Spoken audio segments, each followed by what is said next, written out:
Guys video start करने से पहले मैं आपको बता दूं, अगर आपके किसी भी सब्जेक्ट से रिलेटेड डाउट्स हैं तो आप उन्हें क्लियर करने के लिए मेरे टेलीग्राम ग्रुप को ज्वाइन कर सकते हैं। ग्रुप में बहुत सारे मेंबर्स हैं जो कि अपने डाउट्स को क्लियर करते हैं एंड एक दूसरे की हेल्प करते हैं। सो उसमें क्विज़ेस भी होती हैं, आप उन्हें भी अटेंड कर सकते हैं। एंड जो लिंक है ग्रुप का वो मैंने description box and comment section में दिया हुआ है, वहाँ पर आप क्लिक करके ग्रुप को ज्वाइन कीजिए एंड अपने डाउट्स को क्लियर करके अपनी प्रिपरेशन को स्ट्रॉन्ग कीजिए। Now let's start the video. Hello everyone, so आज हम वीडियो में करने वाले हैं टाइम एंड टेंसेस के इम्पॉर्टेंट रूल्स। तो ये जो इम्पॉर्टेंट रूल्स ऑफ ग्रामर की प्लेलिस्ट है वो मैंने बना दी है। इसकी जो पहले की वीडियोस हैं जैसे कि नाउन की, आर्टिकल्स की, वो मैं ऑलरेडी आपको दे चुकी हूँ। इसके अलावा सब्जेक्ट वर्ब एग्रीमेंट की वीडियोस भी मैंने आपको दे दी हैं, सारे रूल्स उसमें कवर करा दिए, क्वेश्चंस भी करा दिए। उसके बाद मैंने आपको टाइम एंड टेंसेस की 2 वीडियोस दी थी, और टाइम एंड टेंसेस में मैंने आपको एक वीडियो में रूल्स कराए थे प्रेजेंट टेंस के एंड दूसरी वीडियो में क्वेश्चंस कराए थे। तो प्रेजेंट टेंस हमारा कंप्लीट हो गया था। अभी हम करने वाले हैं टाइम एंड टेंसेस में पास्ट टेंस को। ठीक है, तो चलिए शुरू करते हैं। तो टाइम एंड टेंसेस की जैसे कि मैंने अभी आपको बताया कि 2 वीडियोस में ऑलरेडी दे चुकी हूँ, ये है पार्ट 3। ठीक है, तो चलिए शुरू करते हैं। इसमें हम पास्ट टेंस के रूल्स को डिस्कस करेंगे। तो आज हम करने वाले हैं क्या, पास्ट टेंस। पास्ट टेंस में देखिए क्या होता है गाइस कि सिंपल पास्ट टेंस होता है। 4 तरह के टेंसेज होते हैं हर किसी में। जैसे कि अगर आप प्रेजेंट टेंस बोल रहे हो तो उसमें भी 4 टेंसेज होंगे, जैसे ये 4 टेंसेज है वैसे ही। उसी तरह पास्ट टेंस में भी 4 टेंसेज होते हैं, फ्यूचर टेंस में भी 4 टेंसेज होते हैं। ठीक है, तो कौन कौन से होते हैं, जैसे पास्ट टेंस में कौन कौन से हैं, simple past tense, past continuous tense, past perfect tense, past perfect continuous tense. ठीक है, इसी तरह से अगर हम प्रेजेंट की बात करें तो जहाँ जहाँ पास्ट है वहाँ प्रेजेंट लग जाएगा और सेम रहेगा। जैसे मैं प्रेजेंट की बात करूँ तो simple present tense, present continuous tense, present perfect tense, present perfect continuous tense, इस तरह से चेंजेस हो जाते हैं। इसी तरह से जब आप फ्यूचर की बात कर रहे हो तो फ्यूचर के लिए भी ये चारों होंगे, बस जहाँ पे पास्ट है वहाँ पे फ्यूचर रख देना है।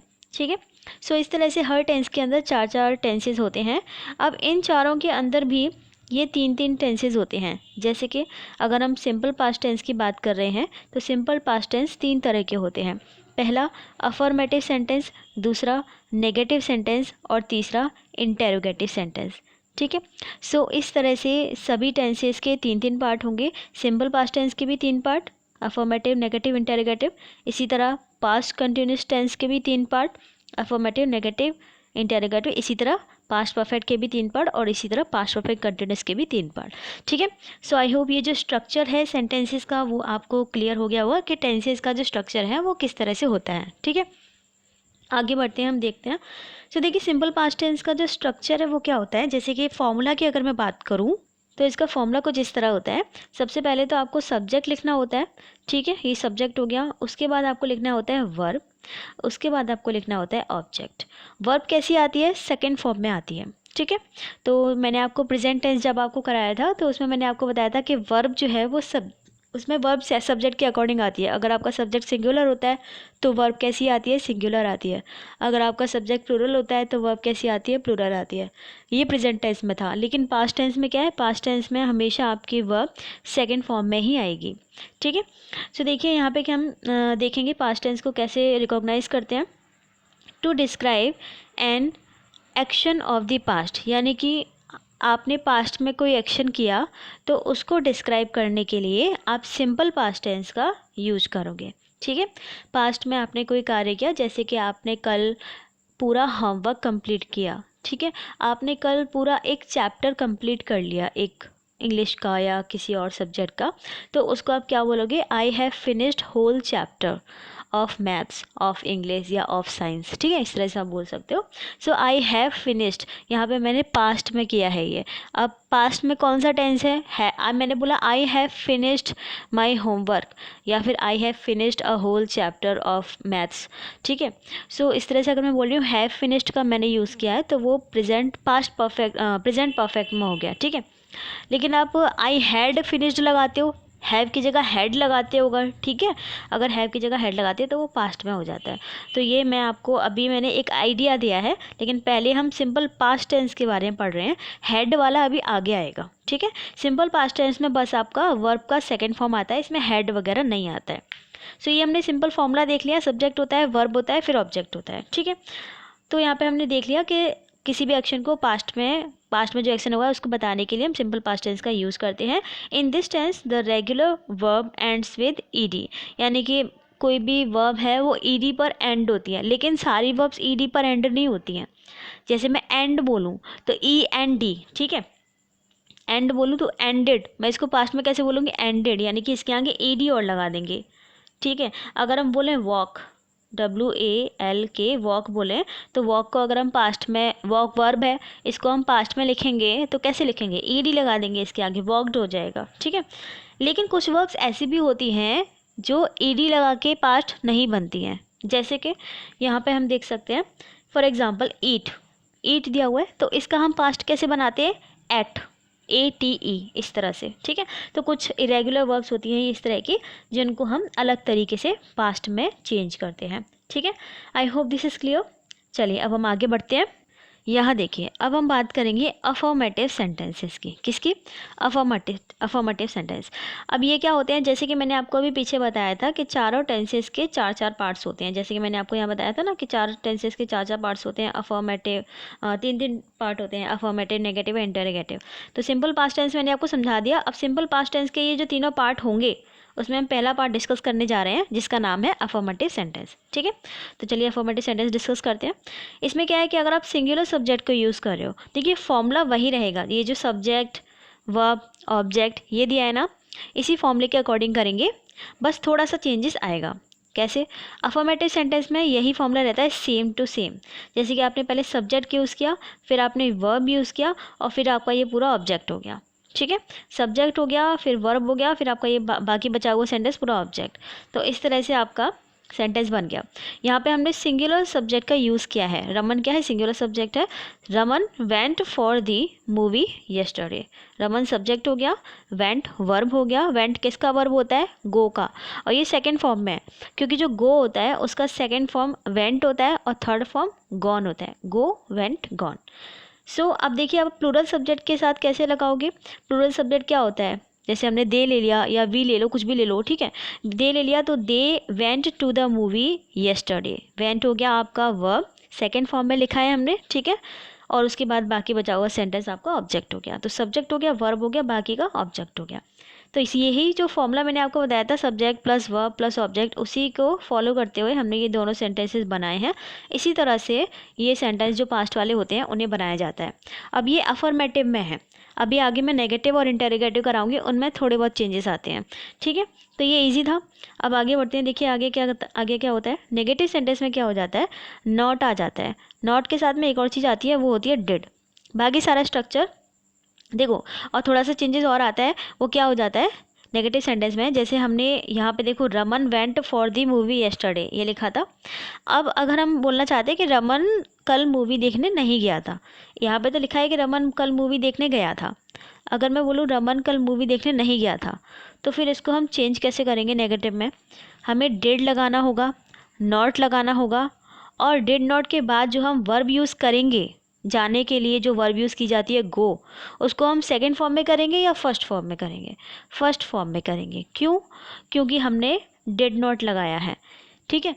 जब भी हम पास्ट टेंस जो होता है ना, सिंपल पास्ट टेंस, उसका जब हम नेगेटिव बनाते हैं तो उसमें हम डिड का यूज़ करते हैं, डिड के साथ नॉट का यूज़ करते हैं, और उसके साथ फिर वर्ब की फर्स्ट फॉर्म आती है, ठीक है। चाहे सिंगुलर सब्जेक्ट हो या प्लूरल सब्जेक्ट हो, उससे मैटर नहीं करता। अगर आप सिंपल पास्ट टेंस में नेगेटिव सेंटेंस लिख रहे हो तो उसमें आपको डिड नॉट के साथ में वर्ब की फर्स्ट फॉर्म का यूज़ करना होता है, ठीक है। सो बस यही चेंजेस आते हैं। तो आप सिंगुलर सब्जेक्ट के साथ देख सकते हो क्या स्ट्रक्चर है, Raman did not go for the movie yesterday, ठीक है। प्लूरल सब्जेक्ट के साथ क्या है, they went to the movie yesterday, ठीक है। I hope this is clear. चलिए आगे बढ़ते हैं। सो हमारा नेक्स्ट क्वेश्चन है, नेक्स्ट हमारा जो टेंस है वो क्या है, इंटेरोगेटिव सेंटेंस। हमने अफर्मेटिव देख लिया, उसमें हमारा सिंपल सा था स्ट्रक्चर, सब्जेक्ट था, वर्ब था, ऑब्जेक्ट था। नेगेटिव सेंटेंस हमने देख लिया जिसमें डिड नॉट आ गया और उसके बाद वर्ब की फर्स्ट फॉर्म आ गई, बस यही चेंज आया। अब इंटेरोगेटिव में देखते हैं क्या क्या चेंज आता है, ठीक है। सो देखिए सिंगुलर सब्जेक्ट के लिए हमने क्या किया, वही सेंटेंस है, रमन वाला सेंटेंस ही है, Raman go for the movie yesterday. बस इसमें ये चेंज किया है हमने कि जो डिड था, ठीक है, उसको पहले लगा दिया, ठीक है, डिड को हमने पहले लगा दिया है। और नॉट तो यहाँ पे लगाएंगे नहीं ना, क्योंकि हम बोल रहे हैं कि क्या रमन कल मूवी देखने गया था। हम क्वेश्चन पूछ रहे हैं, क्या रमन कल मूवी देखने गया था। हम यहाँ पे नहीं नहीं हमने नॉट का यूज़ नहीं किया। अगर हम नॉट का यूज़ भी कर सकते हैं। अगर मैं बोलूँ क्या रमन कल मूवी देखने नहीं गया था, तो ये इंटेरोगेटिव नेगेटिव बन गया, यानी कि ये इंटेरोगेटिव भी है नेगेटिव भी है। क्या रमन कल मूवी देखने नहीं गया था, इसमें क्या भी आ रहा है नहीं भी आ रहा है, यानी कि ये इंटेरोगेटिव नेगेटिव है। अगर हम खाली इंटेरोगेटिव बोलना चाहते हैं तो खाली क्या का यूज़ करो, जैसे क्या रमन कल मूवी देखने गया था, इस तरह से। ठीक है, सो यहाँ पे हमने खाली इंटेरोगेटिव का यूज़ किया, इसलिए हमने यहाँ पे नॉट का यूज़ नहीं किया है। So did Raman go for the movie yesterday, तो उसमें बस हमें डिड लगाना है, जो कि हमारा सब्जेक्ट से पहले आ जाता है। इंटेरोगेटिव सेंटेंसेस में क्या हो जाता है कि जो आपका क्वेश्चन वाला वर्ड होता है, जो भी आपका जैसे आपका अगर क्या क्यों कैसे अगर ये लगा हुआ है, जैसे कि आप क्यों लगा देते हो किसी में कि आपने ये काम क्यों किया, तो क्यों के लिए क्या आता है, वाई आता है। तो जब ये WH वाले वर्ड्स आ जाते हैं ना, हाउ, वाई, वेयर, व्हेन, ये सब अगर आ जाते हैं तो उनको हम सब्जेक्ट के पहले लिखते हैं। ठीक है, उनको हम कहाँ लिखते हैं, सब्जेक्ट के पहले लिखते हैं। एंड अगर क्यों कैसे कहाँ की जगह अगर सीधा सीधा ये पूछा जाए कि क्या रमन कल मूवी देखने गया था, तो उसके लिए हम क्या के लिए वॉट का यूज़ नहीं करते हैं। उसके लिए हम क्या करते हैं कि जो हेल्पिंग वर्ब होती है ना टेंस में, उसको हम सब्जेक्ट के पहले लिख देते हैं, जैसे कि यहाँ पे लिखा गया है। ठीक है, जो हेल्पिंग वर्ब होती है सब्जेक्ट में, उसको हम सब्जेक्ट के पहले लिख देते हैं, जैसे हमने डिड को सब्जेक्ट के पहले लिख दिया है। ठीक है, तो यहाँ पे हमने कैसे बनाया, did Raman go for the movie yesterday, और वर्ब कौन सी यूज़ की हमने, फर्स्ट फॉर्म में यूज़ की है। सेकंड या थर्ड में नहीं लिखते। सेकंड फॉर्म में सिर्फ किस में आती है, पहले वाले में जो मैंने अफर्मेटिव बताया था उसमें आती है सेकंड फॉर्म में। नेगेटिव और इंटेरोगेटिव में आप कभी भी सेकंड फॉर्म मत लगाना सिंपल पास्ट टेंस में। ठीक है, I hope this is clear. अब देखिए प्लूरल सब्जेक्ट के साथ में कैसे करते हैं। Did they go to the movie yesterday, यहाँ पे हमने प्लूरल सब्जेक्ट का यूज़ किया और उसके पहले हमने हेल्पिंग वर्ब का यूज़ किया है। अगर यहाँ पे वाई, वेयर ऐसे वर्ड्स आते तो हम पहले वाई, वेयर, हाउ इनका यूज़ करते हैं, उसी के अकॉर्डिंग जो सेंटेंस में बोला जा रहा है। ठीक है, लेकिन अगर वाई, वेयर, हाउ ये सब वर्ड्स नहीं दिए हैं तो फिर हम जो हेल्पिंग वर्ब होती है उसी को पहले लिख देते हैं सब्जेक्ट के पहले। ठीक है, सो यहाँ पे क्या लिखा है, did they go to the movie yesterday. यहाँ पे भी आप देख सकते हो हमने वर्ब का फर्स्ट फॉर्म का यूज़ किया है। वर्ब का सेकंड फॉर्म का use only and only affirmative में होता है, क्योंकि अफर्मेटिव में सीधा साधा स्ट्रक्चर होता है, subject plus verb second plus object. ठीक है, और नेगेटिव में क्या आ जाता है, डिड नॉट आ जाता है नेगेटिव में, जैसे यहाँ पे आया था डिड नॉट और फिर वर्ब फर्स्ट फॉर्म। और इंटेरोगेटिव में क्या होता है, जो हेल्पिंग वर्ब वो पहले आ जाती है और वर्ब सब्जेक्ट के बाद आती है फर्स्ट फॉर्म में। ठीक है, बस इतना सा चेंजेस है और कुछ नहीं है। चलिए आगे बढ़ते हैं। अब देखिए मैं आपको कुछ बताती हूँ, कैचवर्ड्स क्या हैं सिंपल पास्ट टेंस के। कैचवर्ड्स बोले तो आप कैसे पहचानोगे कि जो टेंस है वो पास्ट में है या नहीं है, तो कैचवर्ड्स यही हैं। अगर टेंस में दिया हुआ है येस्टरडे, तो इसका मतलब येस्टरडे मतलब बीता हुआ कल, last week, last month, this morning मतलब आज की जो मॉर्निंग थी उसकी बात हुई, तो वो आज की मॉर्निंग निकल गई ना, तो वो पास्ट में हो गया। ठीक है, इसी तरह से ये सारे अगर इस तरह से यूज़ हो रहे हो तो वो सेंटेंस क्या है, पास्ट में है। जैसे मैं अगर बोलूँ कि I have not studied yesterday, मैं कल नहीं पढ़ी थी। ठीक है, तो अगर मैं ऐसे बोलूँ तो मैं येस्टरडे का यूज़ कर रही हूँ, मतलब मैं बीते हुए कल की बात कर रही हूँ, मतलब मैं पास्ट की बात कर रही हूँ। मैं लास्ट वीक भी बोल सकती हूँ, लास्ट मंथ बोल सकती हूँ, दिस मॉर्निंग बोल सकती हूँ, तो ये सारे ही वर्ड्स पास्ट के लिए हैं। ठीक है, तो ये क्या है, कैच वर्ड्स है, इनको देख के आप पता लगा सकते हो कि सेंटेंस पास्ट में है। ठीक है, बट कभी कभी क्या होता है कि इनके बिना भी सेंटेंस पास्ट में होता है। ऐसा ज़रूरी नहीं है कि ये हर टेंस में होंगे, हर पास्ट टेंस में ये होंगे, ऐसा ज़रूरी नहीं है। ठीक है, बिना इनके भी पास्ट टेंस बनाया जा सकता है, जैसे कि यहाँ पे बनाया गया है, आई लर्नड उर्दू इन कश्मीर, मैंने उर्दू कश्मीर में सीखी। ठीक है, मैंने कश्मीर में उर्दू सीखी, तो यहाँ पे आप देख सकते हो कि यहाँ पे हमने किसी yesterday, last week, last month, this morning इनमें से किसी चीज़ का भी यूज़ हमने यहाँ पे नहीं किया है, या फिर और किसी हमने टाइम का यूज़ यहाँ पे नहीं किया, टाइम एडवर्ब ऑफ टाइम का यूज़ यहाँ पे इस सेंटेंस में नहीं किया है। तो यहाँ पे बिना एडवर्ब ऑफ टाइम के भी सेंटेंस को पास्ट में बनाया जा सकता है, क्योंकि आप देख सकते हो। अब आप कहोगे फिर कैसे पहचानेंगे, फिर ऐसे पहचानेंगे वर्ब को देख के। आप वर्ब देख लो ना, वर्ब कैसी है, लर्नड, अब लर्न किसकी वर्ब है? जो लर्न होता है LEARN, इसका सेकेंड फॉर्म होता है लर्नड। तो यानी कि यहाँ पे जो वर्ब है वो सेकेंड फॉर्म में यूज़ की गई है। सेकेंड फॉर्म में वर्ब हमेशा सिंपल पास्ट टेंस में यूज़ होती है, ठीक है। सो इस तरीके से आप पता लगा सकते हो। और अगर आपको ये पता लगाना है कि सिंपल पास्ट टेंस में अफर्मेटिव है या नेगेटिव है या इंटेरोगेटिव है, तो आप वो भी पता लगा सकते हो। वो कैसे? आप देखोगे कि फॉर्म अगर सेकेंड फॉर्म में है तो इसका मतलब वो अफर्मेटिव है, ठीक है। अगर वर्ब सेकेंड फॉर्म में है तो इसका मतलब वो अफर्मेटिव है। अगर डिड नॉट लगा हुआ है और वर्ब फर्स्ट फॉर्म में है तो इसका मतलब नेगेटिव सेंटेंस है, क्योंकि मैंने आपको यहाँ पे बताया था ना कि नेगेटिव में डिड नॉट के साथ में वर्ब फर्स्ट आती है। तो अगर डिड नॉट के साथ में वर्ब फर्स्ट है तो आप समझ जाओगे नेगेटिव सेंटेंस है, सिंपल पास्ट वाला, ठीक है। और अगर इंटेरोगेटिव आपको पहचानना है तो कैसे पहचानोगे? ये जो या तो हेल्पिंग वर्ब पहले लगी होगी सब्जेक्ट के, या फिर जो WH वाले वर्ड्स होते हैं जैसे वाई, वेयर, हाउ, ठीक है, इस तरह के वर्ड सब्जेक्ट के पहले दिए होंगे तो आप समझ जाओगे। और इसके अलावा जो फॉर्म है आपकी वर्ब की वो फर्स्ट में होगी। तो इन दोनों चीज़ों को देख के आप समझ जाओगे कि सेंटेंस सिंपल पास्ट में जो इंटेरोगेटिव होता है वो वाला है, ठीक है। So I hope this is clear guys. यहाँ पे हमने सिंपल पास्ट टेंस के जो जितने भी रूल्स थे वो कवर कर लिए हैं। स्ट्रक्चर मैंने आपको बता दिया है, जो बेसिक चीज़ है ये, ठीक है। तो ये आई होप आपको समझ में आ गया होगा। इसी तरह से मैं सारे टेंसेस को कवर करूँगी। प्रेजेंट टेंस तो मैंने आपको कंप्लीट करा ही दिया था, उसकी एक्सरसाइज भी करा दी है। अगर आपने नहीं देखी है तो आप चैनल की प्लेलिस्ट में जाओगे ना तो वहाँ पर important rules of English grammar के नाम से पूरी प्लेलिस्ट आपको मिल जाएगी। बहुत सारी प्लेलिस्ट है वहाँ पे, और भी हैं, जैसे एरर डिटेक्शन की है, ठीक है। इसके अलावा आपको क्लोज टेस्ट की है, फिलर्स की है, वो कैप की है, important rules of English grammar, idioms and phrases, और भी बहुत सारी प्लेलिस्ट है। तो उसमें आप important rules of English grammar की प्लेलिस्ट देखना।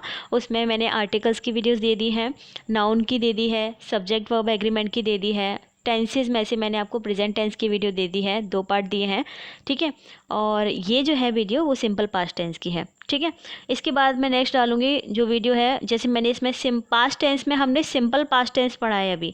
जैसे कि मैंने आपको स्टार्टिंग में स्ट्रक्चर बताया था कि पास्ट टेंस में ये 4 टेंसेज होते हैं। कौन कौन से? सिंपल पास्ट टेंस होता है, past continuous tense, past perfect tense, past perfect continuous tense. तो आज हमने कौन सा पढ़ा? सिंपल पास्ट टेंस, ठीक है। उसके बाद मैं नेक्स्ट वीडियो आपको दूंगी पास्ट कंटिन्यूस की, उसके बाद पास्ट परफेक्ट की, देन पास्ट परफेक्ट कंटिन्यूस की।